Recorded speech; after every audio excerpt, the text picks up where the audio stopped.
श्रीमद् भागवत महापुराण स्कंद 11वां अध्याय 31वां।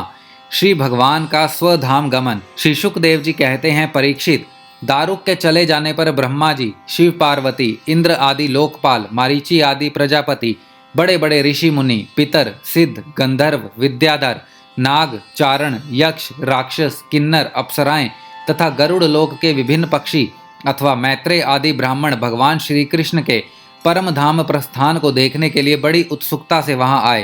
वे सभी भगवान श्री कृष्ण के जन्म और लीलाओं का गान अथवा वर्णन कर रहे थे। उनके विमानों से सारा आकाश भर सा गया था। वे बड़ी भक्ति से भगवान पर पुष्पों की वर्षा कर रहे थे। सर्वव्यापक भगवान श्री कृष्ण ने ब्रह्मा जी और अपने विभूति स्वरूप देवताओं को देखकर अपने आत्म को स्वरूप में स्थित किया और कमल के समान नेत्र बंद कर लिए। भगवान का श्री विग्रह उपासकों के ध्यान और धारणा का मंगलमय आधार और समस्त लोगों के लिए परम रमणीय आश्रय है। इसीलिए उन्होंने अग्नि देवता संबंधी योग धारणा के द्वारा उसको जलाया नहीं, सशरीर अपने धाम में चले गए। उस समय स्वर्ग में नगाड़े बजने लगे और आकाश से पुष्पों की वर्षा होने लगी। परीक्षित, भगवान श्री कृष्ण के पीछे पीछे इस लोक से सत्य, धर्म, धैर्य, कीर्ति और श्रीदेवी भी चली गई। भगवान श्री कृष्ण की गति मन और वाणी के परे है। तभी तो जब भगवान अपने धाम में प्रवेश करने लगे तब ब्रह्मा आदि देवता भी उन्हें ना देख सके। इस घटना से उन्हें बड़ा ही विस्मय हुआ। जैसे बिजली मेघमंडल को छोड़कर जब आकाश में प्रवेश करती है तब मनुष्य उसकी चाल नहीं देख पाते, वैसे ही बड़े बड़े देवता भी श्री कृष्ण की गति के संबंध में कुछ न जान सके। ब्रह्मा जी और भगवान शंकर आदि देवता भगवान की यह परम योगमयी गति देखकर बड़े विस्मय के साथ उनकी प्रशंसा करते अपने अपने लोक में चले गए। परीक्षित, जैसे नट अनेकों प्रकार के स्वांग बनाता है परंतु रहता है उन सब से निर्लेप, वैसे ही भगवान का मनुष्यों के समान जन्म लेना, लीला करना और फिर उसे स्मरण कर लेना उनकी माया का विलास मात्र है, अभिनय मात्र है। वे स्वयं ही इस जगत की सृष्टि करके इसमें प्रवेश करके विहार करते हैं और अंत में संहार लीला करके अपने अनंत महिमा में स्वरूप में ही स्थित हो जाते हैं। सांदीपनी गुरु का पुत्र यमपुरी चला गया था परंतु उसे वे मनुष्य शरीर के साथ लौटा लाए।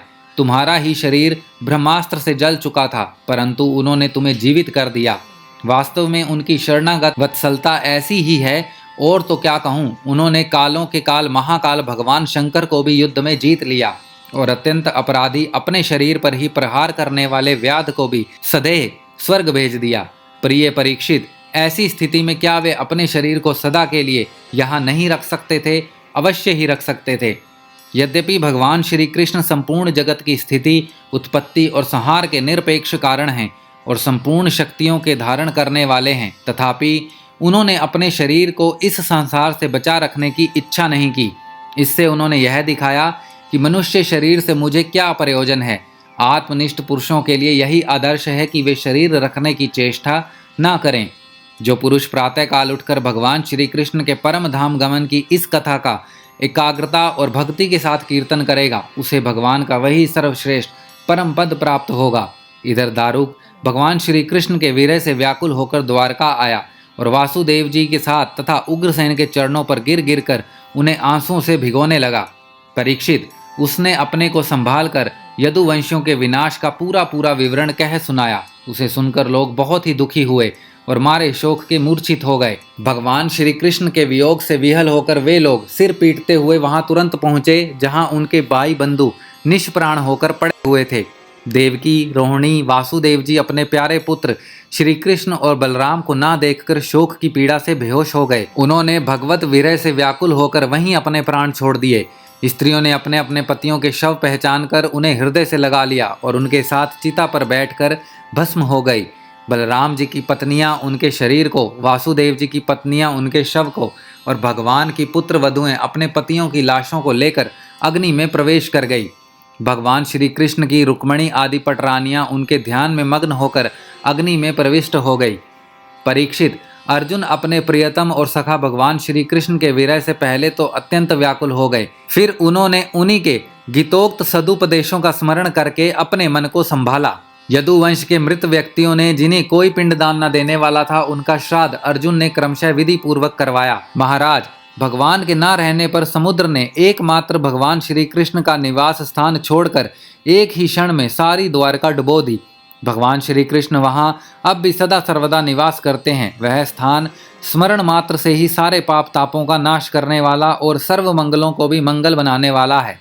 प्रिय परीक्षित, पिंडदान के अनंतर बची खुची स्त्रियों, बच्चों और बूढ़ों को लेकर अर्जुन इंद्रप्रस्थ आए।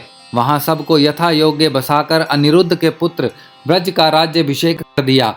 राजन, तुम्हारे दादा युधिष्ठिर आदि पांडवों को अर्जुन से ही यह बात मालूम हुई कि यदुवंशियों का संहार हो गया है। तब उन्होंने अपने वंशधर तुम्हें राज्य पद पर अभिषिक्त करके हिमालय की वीर यात्रा की। मैंने तुम्हें देवताओं के भी आराध्य देव भगवान श्री कृष्ण की जन्म लीला, कर्म लीला सुनाई। जो मनुष्य श्रद्धा के साथ इनका कीर्तन करता है वह समस्त पापों से मुक्त हो जाता है। परीक्षित, जो मनुष्य इस प्रकार भक्त भयहारी, निखिल, सौंदर्य माधुर्य निधि श्री कृष्णचंद्र के अवतार संबंधी रुचिर पराक्रम और इस श्रीमद् भागवत महापुराण में तथा दूसरे पुराणों में वर्णित परमानंदमयी बाल लीला, किशोर लीला आदि का संकीर्तन करता है, वह परमहंस मुनींद्रों के अंतिम प्राप्त व श्री कृष्ण के चरणों में पराभक्ति प्राप्त करता है। श्रीमद् भागवत महापुराण स्कंद 11वां अध्याय 31वां समाप्त।